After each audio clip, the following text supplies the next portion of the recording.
क्या आपको पता है कि ब्रह्म मुहूर्त सिर्फ एक समय नहीं बल्कि जीवन का सबसे बड़ा रहस्य है? क्या आपने कभी सोचा है कि क्यों ऋषि मुनि, योगी और स्वयं भगवान विष्णु तक इस विशेष समय को इतना महत्वपूर्ण मानते थे? आज हम आपको एक ऐसी दिव्य कथा सुनाने जा रहे हैं जिसे सुनकर आपकी आंखें खुल जाएंगी, आपका मन जाग उठेगा और आपके भीतर एक नई ऊर्जा का संचार होगा। यह सिर्फ एक कहानी नहीं बल्कि एक ऐसा गुप्त ज्ञान है जिसे जानने के बाद आपका जीवन पहले जैसा नहीं रहेगा। आपने शायद सुना होगा कि ब्रह्म मुहूर्त में उठने से बुद्धि तेज होती है, शरीर स्वस्थ रहता है और सफलता प्राप्त होती है। लेकिन क्या आपने कभी यह जाना कि इस समय में ध्यान करने से आपको अपने पूर्व जन्मों की झलक मिल सकती है? क्या आपने यह कल्पना की है कि अगर आप इस रहस्य को समझ लें तो आप अपने भविष्य को देख सकते हैं, अपने भाग्य को बदल सकते हैं? आज हम आपको एक ऐसी रहस्यमयी कथा सुनाएंगे जिसमें एक राजा ने 7 रात्रियों तक ब्रह्म मुहूर्त में जागकर ऐसे अनुभव किए जो साधारण मनुष्य के लिए असंभव है। यह कहानी साधारण नहीं है। यह वह रहस्य है जिसे स्वयं भगवान विष्णु ने नारद को बताया था। इसमें कालचक्र का भेद है, पूर्व जन्मों की गाथा है, मृत्यु का रहस्य है और वह परम सत्य है जो केवल कुछ गिने चुने ज्ञानी ही जान पाए हैं। अगर आप इस पूरी कथा को ध्यान से सुनेंगे तो शायद आपको भी वह ज्ञान प्राप्त हो जाए जो जीवन और मृत्यु से परे है। लेकिन याद रखिए, यह कोई साधारण कथा नहीं, यह जीवन को बदलने वाला अनुभव है। इसलिए इसे अधूरा छोड़कर मत जाइए, इसे अंत तक सुनिए, क्योंकि अंत में आपको वह गूढ़ ज्ञान मिलेगा जो हजारों ग्रंथों को पढ़ने के बाद भी नहीं मिलता। तो आइए इस दिव्य कथा की ओर बढ़ते हैं और जानते हैं ब्रह्म मुहूर्त का सबसे बड़ा रहस्य। सत्यलोक के दिव्य वातावरण में एक दिन नारद मुनि भगवान विष्णु के समक्ष उपस्थित हुए।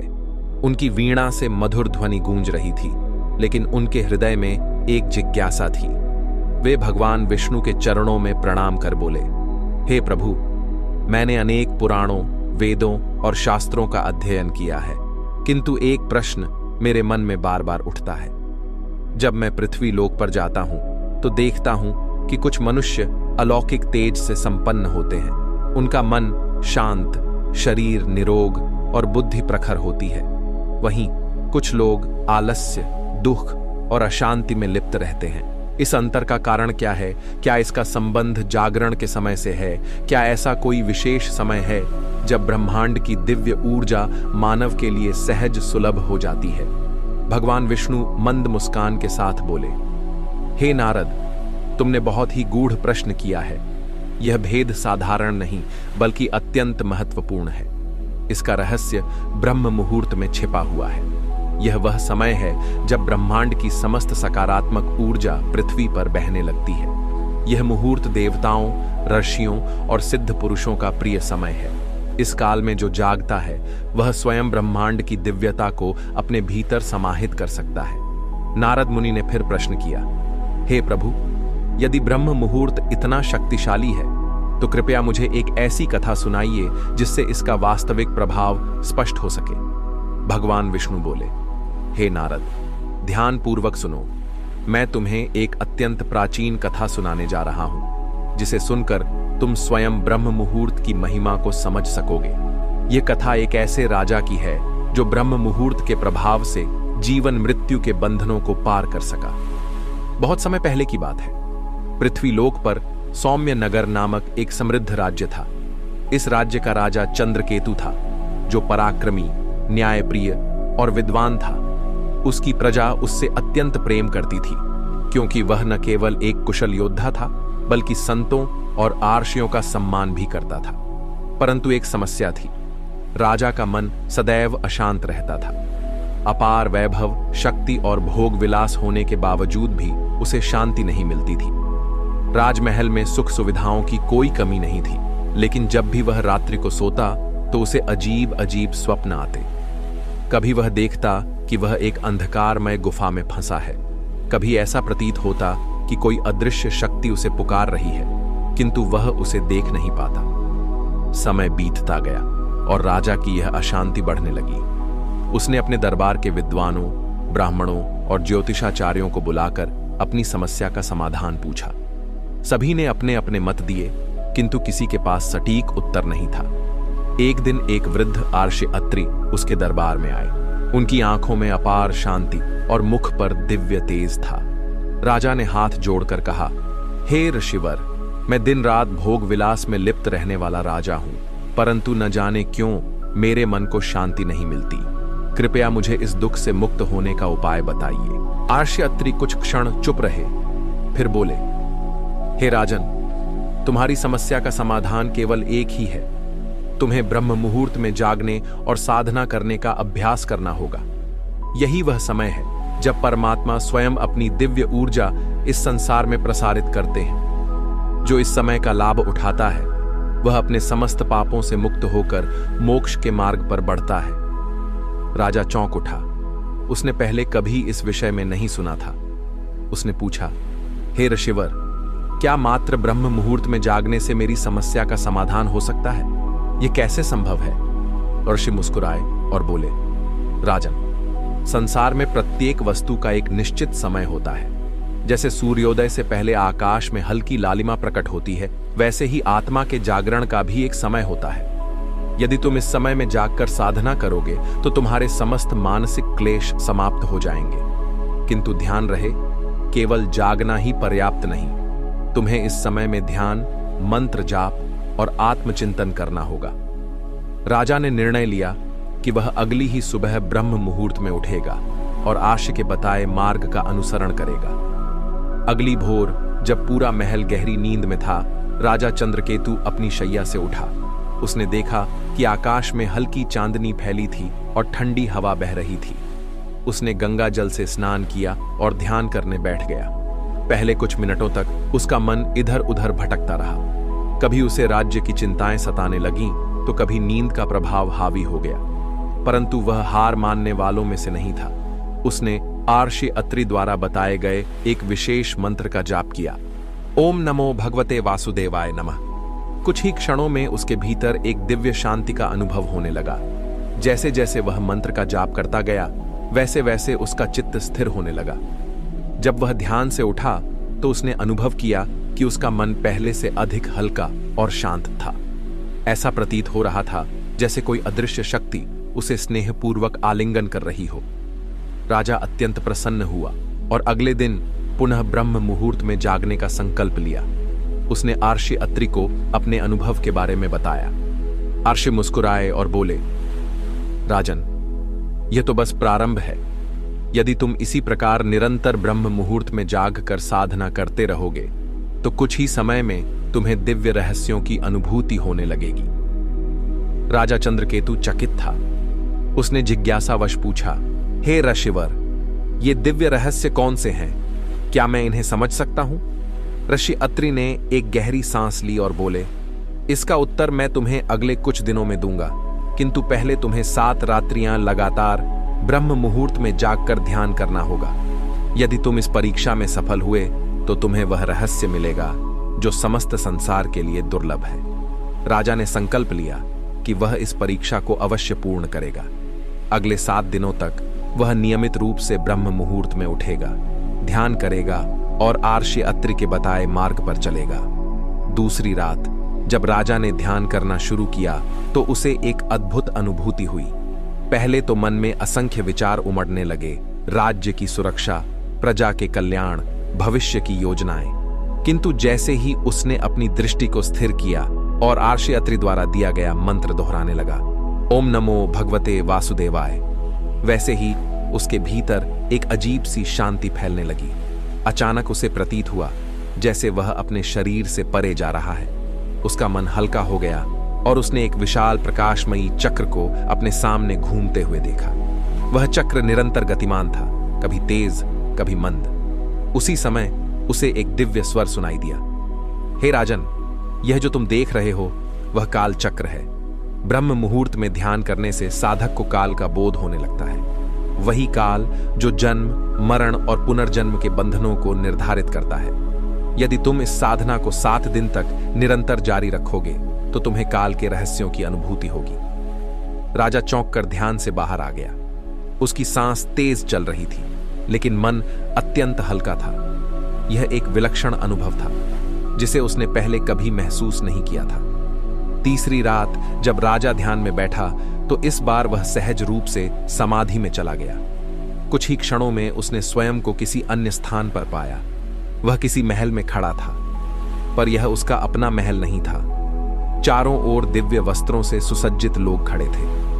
वे उसे राजा के रूप में संबोधित कर रहे थे, लेकिन यह सौम्य नगर नहीं था। तभी एक वृद्ध ब्राह्मण उसके समक्ष आया और बोला, राजन, क्या आप अपने पूर्व जन्म को पहचानते हैं? राजा चंद्रकेतु स्तब्ध रह गया। उसने अपने चारों ओर देखा और उसे आभास हुआ कि यह कोई और समय है, कोई और जन्म। तभी दिव्य स्वर फिर गूंजा। ब्रह्म मुहूर्त में साधना करने से मनुष्य को अपने पूर्व जन्मों की स्मृति प्राप्त हो सकती है। जो साधक इस मुहूर्त में जागकर ध्यान करता है, वह जीवन के रहस्यों को जानने में सक्षम हो जाता है। राजा का पूरा शरीर रोमांचित हो उठा। जब वह ध्यान से बाहर आया तो उसकी आंखें आश्चर्य से भरी हुई थीं। क्या सचमुच ब्रह्म मुहूर्त इतना शक्तिशाली है कि यह मनुष्य को उसके जन्मों का रहस्य प्रकट कर सकता है? उसे यह जानने की तीव्र इच्छा हुई कि अगले दिन की साधना में उसे और क्या अनुभव होगा। चौथी रात राजा ने जैसे ही ध्यान करना शुरू किया, उसे अपने हृदय में एक दिव्य प्रकाश का अनुभव हुआ। यह प्रकाश अत्यंत कोमल किंतु असीम ऊर्जा से भरा हुआ था। तभी एक गूंजता हुआ स्वर सुनाई दिया, हे राजन, यह प्रकाश तुम्हारी आत्मा का वास्तविक स्वरूप है। मनुष्य अपने शरीर को ही सत्य मानकर चलता है, किंतु आत्मा ही उसका वास्तविक अस्तित्व है। ब्रह्म मुहूर्त में साधना करने से आत्मा का बोध होता है। राजा का हृदय श्रद्धा से भर गया। उसने कभी नहीं सोचा था कि आत्मा का बोध इतना स्पष्ट रूप से संभव हो सकता है। पांचवी रात राजा ध्यान में बैठते ही किसी अन्य स्थान पर पहुंच गया। वहां उसने अपने ही नगर को देखा, किंतु यह नगर वर्तमान से भिन्न था। नगर के द्वार पर एक विशाल सेना खड़ी थी। सैनिक अस्त्र शस्त्रों से सुसज्जित थे और आक्रमण की तैयारी कर रहे थे। राजा भयभीत हो उठा। यह क्या हो रहा है? यह दृश्य मेरे नगर का है, किंतु यह समय तो अभी आया नहीं। तभी एक दिव्य उत्तर मिला, हे राजन, ब्रह्म मुहूर्त में ध्यान करने से मनुष्य को भविष्य के संकेत प्राप्त होते हैं। यदि तुम इस साधना को जारी रखोगे तो तुम आने वाले समय की घटनाओं को पहले ही देख सकोगे और उचित निर्णय ले सकोगे। राजा स्तब्ध था। क्या यह भविष्य का संकेत था? छठी रात ध्यान के मध्य राजा ने एक अंधकारमयी गुफा देखी। गुफा के भीतर वह स्वयं खड़ा था और उसके समक्ष यमदूत उपस्थित थे। हे राजन, देखो मृत्यु कैसी होती है। मनुष्य इसे एक अंत समझता है, किंतु यह एक नया आरंभ है। जो साधक ब्रह्म मुहूर्त में ध्यान करता है, वह मृत्यु के भय से मुक्त हो जाता है। राजा ने देखा कि कैसे आत्मा शरीर छोड़कर एक दिव्य लोक में प्रवेश कर रही थी। यह एक रहस्यमयी अनुभव था। सातवीं रात जब राजा ध्यान में बैठा तो उसने एक विशाल आकाशीय मंडल देखा। उसमें भगवान विष्णु स्वयं विराजमान थे। हे राजन, ब्रह्म मुहूर्त का सबसे बड़ा लाभ यह है कि साधक को परम सत्य का साक्षात्कार होता है। यह सत्य न जन्म है, न मृत्यु, न सुख, न दुख। यह केवल शुद्ध अस्तित्व है। अहम ब्रह्मास्मि। राजा चंद्रकेतु की आंखों से अश्रु बहने लगे। जब वह ध्यान से उठा तो उसकी आत्मा पूर्णतः बदल चुकी थी। अब वह जान चुका था कि ब्रह्म मुहूर्त केवल एक समय नहीं, बल्कि आत्मा की मुक्ति का द्वार है। ऋषि अत्रि का अंतिम संदेश। अगली सुबह राजा ने ऋषि अत्रि को अपने अनुभव सुनाए। ऋषि मुस्कुराए और बोले, हे राजन, अब तुम ब्रह्म मुहूर्त का वास्तविक महत्व समझ चुके हो। यदि समस्त मनुष्य इस समय में जागकर साधना करें तो वे भी इस परम सत्य को जान सकते हैं। किंतु ध्यान रहे, यह मार्ग कठिन है। धैर्य और समर्पण की आवश्यकता है। राजा ने प्रण लिया कि वह जीवन भर ब्रह्म मुहूर्त में जागकर ध्यान करेगा और अपनी प्रजा को भी इस दिव्य ज्ञान से परिचित कराएगा। यह कथा हमें यह सिखाती है कि ब्रह्म मुहूर्त में साधना करने से मन की शांति प्राप्त होती है। कालचक्र और पूर्व जन्मों का ज्ञान होता है। आत्मा का बोध होता है। भविष्य के संकेत मिलते हैं। मृत्यु का भय समाप्त होता है। परम सत्य का साक्षात्कार होता है। जो इस रहस्य को समझता है वह जीवन मृत्यु के बंधनों से मुक्त होकर मोक्ष के पथ पर अग्रसर होता है। तो मित्रों, यह थी ब्रह्म मुहूर्त की वह रहस्यमयी कथा, जिसे जानकर राजा चंद्रकेतु का जीवन बदल गया। क्या आपने महसूस किया कि यह सिर्फ एक कहानी नहीं थी, बल्कि एक दिव्य ज्ञान था जो आपके जीवन को भी बदल सकता है? अब आप जान चुके हैं कि ब्रह्म मुहूर्त केवल एक समय नहीं, बल्कि आत्मा की जागृति का क्षण है। यह वह पल है जब आप अपने भीतर छुपे रहस्यों को जान सकते हैं, अपने पूर्व जन्मों की झलक पा सकते हैं और भविष्य की झलक देख सकते हैं। यह समय केवल योगियों और सन्यासियों के लिए नहीं है, बल्कि हर उस व्यक्ति के लिए है जो अपने जीवन में उन्नति, शांति और सफलता चाहता है। लेकिन मित्रों, यह ज्ञान तभी प्रभावी होगा जब आप इसे अपने जीवन में अपनाएंगे। सिर्फ सुन लेने से कुछ नहीं होगा। क्या आप तैयार हैं? क्या आप प्रतिज्ञा करते हैं कि कल से नहीं, अभी से आप ब्रह्म मुहूर्त में उठकर इस साधना को अपनाएंगे? अगर हां, तो कमेंट में लिखिए, मैं ब्रह्म मुहूर्त की शक्ति को अपनाने के लिए तैयार हूं। यह सिर्फ शब्द नहीं होंगे, बल्कि आपकी आत्मा के जागरण का संकल्प होगा। अगर आपको यह कथा पसंद आई तो इसे अधिक से अधिक लोगों तक पहुंचाइए, क्योंकि जब यह ज्ञान फैलेगा तभी अज्ञान का अंधकार मिटेगा। और अगर आप चाहते हैं कि हम इसी तरह के और रहस्यमयी और दिव्य ज्ञान से भरे वीडियो आपके लिए लाते रहें, तो इस वीडियो को लाइक करें, चैनल को सब्सक्राइब करें और बेल आइकन दबाना न भूलें, ताकि जब भी हम कोई नया ज्ञान लेकर आए वह सबसे पहले आप तक पहुंचे। हम फिर मिलेंगे एक और रहस्यमयी ज्ञानवर्धक कथा के साथ। तब तक के लिए ध्यान रखिए, जागते रहिए और अपने जीवन को ब्रह्म मुहूर्त की दिव्यता से भर दीजिए। धन्यवाद।